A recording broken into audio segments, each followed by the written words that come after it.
மக்களே, நம்ம மகாபாரத கதையை தொடரலாமா? குருக்ஷேத்திர போர் தொடங்கியது. முதல் நாளன்று அனைவரும் மிக பயங்கரமாக போரிட்டனர். எந்த போருக்கும் சில விதிமுறைகள் உண்டு. ரதத்தில் இருப்பவர்கள் மற்றொரு ரதத்தில் இருப்பவர்களிடம்தான் போரிட வேண்டும். தரையில் நிற்கும் படைவீரர்கள் தரையிலேயே நிற்கும் படைவீரர்களிடம்தான் பேயாராட வேண்டும். ஒரு வீரன் சரணாகதி பெற சரணு என்று வேண்டினால் அவனை கொல்லக்கூடாது. காயம்பட்டு தரையில் விழுந்த படைவீரர்களையும் கொல்லக்கூடாது. பிறந்த கால போரின் பொழுதே நமக்கு தண்ணீரோ ஆயுதங்களோ தர உதவ வருகின்றவர்கள் இருப்பினும் அவர்கள் மீதும் கலங்காது. அவர்களை வேட்டையாடக்கூடாது. இவ்வாறான ஒவ்வொரு விதிமுறைகளும் எவ்வாறும் மீறப்படாமல் அனைவரும் தர்ம யுத்தமாக போரிட்டனர். அவர்கள் தத்தம் வலிமைக்கும் திறமைக்கும் ஏற்ப ஒருவருடன் ஒருவர் நேரிடையாக மோதினர். அர்ஜுனன் பீஷ்மருடனும், பீமன் துரியோதனுடனும், நகுலன் துச்சாசனனுடனும், திருஷ்டத்யும்னன் துரோணருடனும் இப்படியாக சமச்சீரான பலத்துடன் இருப்பவர்கள் ஒருவருடன் ஒருவர் விளங்கிக் கொண்டிருந்த போது சற்று நேரத்தில் ஒரு அம்பு வேகமாக வந்தடைந்து உத்தரகுமாரனின் மார்பில் பாய்ந்தது. உடனே அவர் இறந்து போனார். உத்தரகுமாரன் என்பவர் விராட்டு மன்னரின் மகன். நமது மகன் இறந்துவிட்டாரே என்று தெரிந்தவுடன் விராட்டு மன்னரின் கோபம் கட்டுப்படுத்த முடியாமல் வெடித்தது. உடனே கௌரவ படையினரை எல்லாம் எறும்புகளை நசுக்கும் போல் நசுக்கி அடித்து ஒரு சிறிய நேரத்திலேயே பல ஆயிரம் பேரை கொன்று முடித்து விட்டார். எவ்வளவு பேரை கொன்றும் அவரின் கோபம் அடங்கவில்லை. அந்த கோபமே பாண்டவர்களுக்கு அன்றைய தினம் பெரும் ஆதரவாக இருந்தது. சாயந்திரமாகிவிட்டதால் இன்றைக்கு போதும் என்று அறியப்பட யுத்தம் நிறுத்தப்பட்டு எல்லோரும் தங்கள் முகாம்களுக்கு திரும்பி ஓய்வெடுக்கச் சென்றனர். அந்த தின இறுதியில் பாண்டவர்களுக்கே மேலாதிக்கமான நிலை இருந்தது. இதனால் துரியோதனனுக்கு கொஞ்சம் வருத்தமாக இருந்தாலும் முதல் நாளேதானே, இனி சேர்த்து கொள்ளலாம் என்று தன்னை ஓரளவு சமாதானப்படுத்திக் கொண்டார். அந்த இரண்டு படைகளின் உணவு மற்றும் விருந்து வைப்பு ஏற்பாடுகளை செய்வதற்காக முன்வந்த உடுப்பி அரசன் எல்லோருக்கும் உணவை கொடுத்து முடித்தார். ஆனால் அப்பொழுது ஒரு ஆச்சரியம் நிகழ்ந்தது. எத்தனை வீரர்கள் இறந்திருந்தாலும் மீதமுள்ள வீரர்களுக்கு உணவு சரியாகவே இருந்தது என்று தெரிய வந்தது. பாத்திரங்களில் எதுவும் மீதமில்லை, எதுவும் குறையவில்லை. எவ்வளவு பேர் இறப்பார்கள் என்பதை உடுப்பி அரசன் முன்கூட்டியே எப்படி ஊகித்து இவ்வளவு சரியாக சமையல் செய்திருக்கிறான் என்று அனைவருக்குமே ஒரு சந்தேகம் ஏற்பட்டது. ஆனாலும் அன்றைய தினமே தங்கள் சிறிய சந்தேகத்தை மறைத்துவிட்டு அனைவரும் உறங்கினர். ஃப்ரெண்ட்ஸ், ஒரு மிகவும் சுவாரஸ்யமான கதையைத்தான் படிப்பதன் மூலமாக ஒரு மனிதனின் வாழ்க்கையே மாற்றப்பட்டுவிடும் என்று நீங்கள் நம்புவீர்களா? உங்களுடைய பிள்ளைகளுக்கு பேசியோ படித்தோ ஃபக்கத் இந்த கதையை அறிவித்தால் அவர்களுக்கு வாழ்வில் தேவையான நல்ல மதிப்புகள் கிடைக்கும் என்றால் கேட்க நம்புவீர்களா? நீங்கள் வாழ்க்கையில் வரப்போகும் எந்த பிரச்சனைக்கும் அடிப்படையில் ஒரு தீர்வு கிடைக்க ஒரே ஒரு கதையின் வழியாகவே கிடைக்கும் என்று சொன்னால் அதையும் நம்புவீர்களா? Yes, it's possible. மனிதகுல வரலாற்றிலேயே சொல்லப்பட்ட மிக பெரும் காவியமே மகாபாரதம். ஒரு சூப்பர் ஹிட் படத்தை விட இதை 100 மடங்கு வலிமையாக காணலாம். It's a challenge. விக்ரமாதித்யர் எழுதிய மகாபாரதம் முழு கதையும் 2 பகுதிகளாக புத்தகமாகவும் இபுக் வடிவிலும் அமேசான் உட்பட பல்வேறு 43 ஆன்லைன் கடைகளிலும் கிடைக்கிறது. உலகளவில் 54 மொழிகளிலும் கிடைக்கும். அதன் லிங்குகள் இந்த வீடியோவின் கீழே உள்ள விளக்க பகுதியில் உள்ளன. உடனே ஆர்டர் செய்து கொள்ளுங்கள். ஏனென்றால் இது வெறும் ஒரு புத்தகம் மட்டுமல்ல, உங்களின் வாழ்க்கைக்கு தேவையான முழுமையான நூலகம் போன்றது. அந்த ஒரே நாளில் பீமன் 2700 எதிரி படைவீரரை அழித்தார். 2வது நாளின் முடிவிலும் பாண்டவர்களுக்கு மேலாதிக்கமே இருந்தது. எல்லாரும் உணவுக்காக கூடினார்கள். நேற்று மாதிரி இன்று உணவும் சரியாக பெற்றது. உடுப்பி அரசன் எத்தனை பேர் இறப்பார்கள் என்பதை நிச்சயமாக எப்படி முன்கூட்டியே தெரிந்து கொண்டு எழுந்து வைப்பான் என்ற கேள்வி அனைவரையும் ஆச்சரியப்பட வைத்தது. ஆனால் அந்த நாளில் அந்த சந்தேகமே என்ற நிலையிலேயே மிதந்து போனது. 3வது நாள் யுத்தம் ஆரம்பமானது. கௌரவ படைத்தலைவரான பீஷ்மர் கருட வியூகம் அமைத்தார். அதற்கு எதிராக பாண்டவர் படைத்தலைவரான தர்மராஜா ஆட்சந்திர வியூகம் கொண்டு வந்தார்.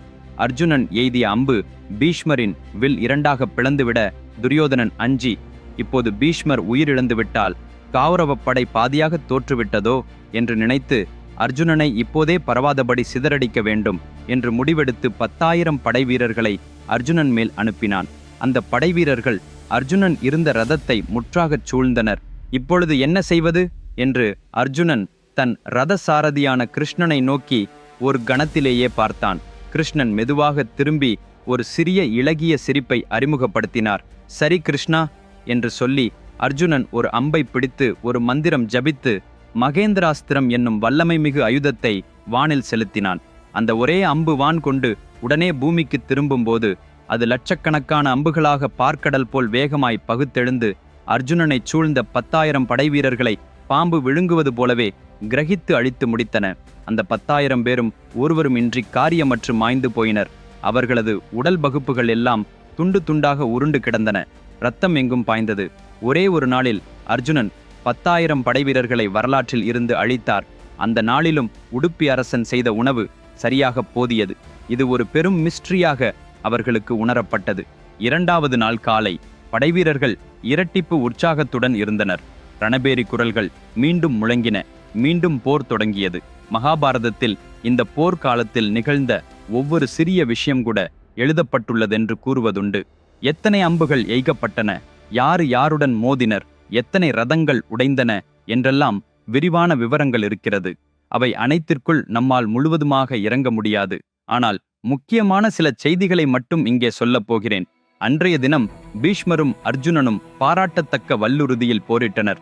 இவர்கள் இருவருக்கிடையில் நடக்கும் போரை மீள பார்க்க மேல் வாழ்விக்கும் தெய்வங்கள் கூட உற்சாகத்தோடு வானில் இருந்து பார்த்தன. இன்று பீஷ்மரே வெற்றி பெறுவார் என்று சில தெய்வங்கள், இல்லை அர்ஜுனனுக்கே மேலாதிக்கம் இருக்கும் என்று மற்ற சில தெய்வங்கள், இது கிரிக்கெட் பேட்டிங் பேயால எவ்வாறெல்லாம் பேசிக்கொண்டனவே. இவ்வளவு உற்சாகமாக இருந்தது இந்த இருவருக்கிடையிலான சமர். ஆனால் பாண்டவர் படையிலேயே மிகவும் பயங்கரமாகச் செல்லத்தக்க வலிமைமைக்கோடு யுத்தம் செய்யக்கூடியவர்கள் வேறு யாருமல்ல, இருவர் மட்டுமே. ஒருவன் அர்ஜுனன், இன்னொருவன் பீமன். அர்ஜுனனை கவனித்துக் கொள்ளவே பீஷ்மர் உள்ளார். இருப்பிறுதி பீமனின் முடிவை இன்றே காண்போம் என்று துரியோதனன் முடிவெடுத்து கலிங்கப்படையையே பீமன் மீது அனுப்பினான். யுத்தத்தின் நடுவில் பீமன் இருக்கையில் திடீரென பூமி சறுக்கிய போலவும் ஆங்காங்கே அதிர்ந்த போலவும் பீமனுக்கு உணரப்பட்டது. இதென்ன என்று ஆச்சரியப்பட்டு திரும்பி பார்க்கையில் சுமார் 10,000 யானைகளைக் கொண்ட படை பீமனை முடித்துவிட வரிசையாக வரும்த்து கண்களில் படைந்தது. அப்படி பார்த்த உடனே பீமன் ஒரு நொடி கூட யோசிக்காமல் தன் கதையை எடுத்துக்கொண்டு அந்த படை இருக்கும் வழியிலேயே வேகமாக ஓடினான். முன்னிலை யானையின் மீது குதித்து அதன் தலையில் ஓங்கி அடித்தான். உடனே அந்த யானையின் தலை உடைந்து போனது. அதில் இருந்த போர் வீரரும் ஓர் அசைவிலேயே பலியாகிவிட்டார். நாடோறும் 10,000 யானைகள் கொண்ட அந்த படை பீமனை சூழ்ந்தது. நான் இதைதான் எதிர்நோக்கினேன் என்று பீமன் கன நேரத்தில் தன் கதையின் பலத்தால் பல யானைகளின் மண்டையையும் பிளந்தார். அவற்றின் தந்தங்கள் முறிந்து ஓடின. சோம்பேறியாக அவர்களை ஒடுக்கும் பீமன் சுமுதறிய ஒரு முற்றலடி போலவே முழு கலிங்க படையையே புரட்டி போட்டார். ஒரே பீமனின் வலிமை 10,000 யானைகளுக்குச் சமம் என்பது அன்றைய தினமே அனைவர் முன் ஆதாரமாய், பீமனை இனி எவ்வாறு சமாளிப்பது என்ற அச்சத்தில் கலிங்கப்படை வீரர்கள் எல்லாம் பின்னால் நேரே திரும்பி பார்க்காமலேயே ஓடிப்போயினர். அன்றைய நாளின் முடிவிலும் மீண்டும் பாண்டவர்களுக்கு மேலே சாதகமான நிலை. அன்றே கர்ணனின் மகன் விரிஷணன் கூட உயிரிழந்தார். 4வது நாள் போரும் தொடங்கியது. எப்படியாவது பீமனை அழித்துவிட வேண்டுமென்று தீயாய தீர்மானித்த துரியோதனன் இப்போது மகதப் படையையும் அனுப்பினான். கலிங்கப் படையை கொன்றவர் போலவே பீமன் மகதப் படையையும் எளிதாக அழித்தார். அப்படியே நடுவே ஒரு அம்பு வேகமாக வந்து பீமனின் மார்பை தூண்ட அது மிக விசையோடு உடனடியாக அவரை மயக்கமடைந்து தரையில் வீழச் செய்தது. அந்த அம்பை எய்தது வேறு யாருமல்ல, துரியோதனனே. ஆஹா, இப்போது பாண்டவர் படையின் பலம் பாதியாக குறைந்து விட்டதே என்று மகிழ்ந்த துரியோதனன் உடனே ஓடித் தன் கதையால் பீமனை ஒரே அடியாக தலையில் அடித்து வாழ்வை எடுத்துவிட நினைத்த வேளையில் திடீரென்று ஒரு ரதம் வேகமாக வந்து மயங்கிக் கிடக்கும் பீமனின் உடம்பை கொண்டே ஏற்றிக்கொண்டு ஓடிவிட்டது. ரதம் யாரது என்று சற்றும் கண் சுழித்த துரியோதனன் பார்த்தபோது அதில் அபிமன்யு இருந்தார். துரியோதனன் வரும் முன் அந்த பீமனை ரதத்தில் ஏற்றிச் சென்ற அபிமன்யு தாயத்தோடு புறப்பட்டார். ரதம் அசைவதற்கு இடையில் பீமன் பூரண உளச்சக்கரத்திலிருந்து மீளவே போரின் நடுவே இப்படியாக மயக்கம் ஏற்பட்டு விழுவது என்னவென்று ஒரு பெரும் அவமானமே என்று கோபத்துடன் எழுந்தார். இன்றே கௌரவத்தின் முடிவை காண்பேன் என்று சத்தியமறையாமல் இறங்கி வந்த பீமனை நோக்கி துரியோதனன் தன் 99 சகோதரர்களையும் அனுப்பி இன்றே பீமனை அழித்து விடுங்கள் என்று கட்டளையிட்டான். நல்லா இப்போதுதான் உங்களை பிடித்தேன் என்று பீமன் படம் பிடித்தை போல் எடுப்பவனாக அந்த 99 பேரில் 8 பேரை கொன்றார். மீதமானவர்கள் திரும்பி பார்க்காமலேயே ஓடிவிட்டனர். இவ்வாறாக 4வது நாளின் முடிவிலும் போன்ற பொல்லா போர் முடிவதற்குள் உச்சநிலை பாண்டவர்களிடமே இருந்தது. அந்த நாளிலும் உடுப்பி அரசன் சமையலாகச் செய்த உணவு சரியாக சரிவிகாரமாக இருந்தது. இதுவரை 4 நாட்கள்தான் போர் நடந்து முடிந்தது. இப்போது நமக்கு 2 கேள்விகள் எழுகின்றன. 1. உடுப்பி அரசர் எவ்வாறு இவ்வளவு சரியாக உணவு விருந்தை முன்கூட்டியே கணித்து தயாரித்தார் என்பது. 2. கர்ணன் என்ன ஆனார்? அவர் போர் நிலப்பரப்பில் எப்போது வருவார்? குருக்ஷேத்திர போர் 5வது நாள் தொடங்கியது. கௌரவ படைத்தலைவரான பீஷ்மர் மகர வியூகம் உருவாக்கினார். அதற்கு மாற்றாக பாண்டவர் படைத்தலைவர் தர்மராஜா கருட வியூகம் அமைத்தார். அர்ஜுனன் பீஷ்மர் கொண்டு வந்த மகர வியூகத்தை சேதித்துக் கொண்டு தன் படையுடன் உள்நுழைந்தார்.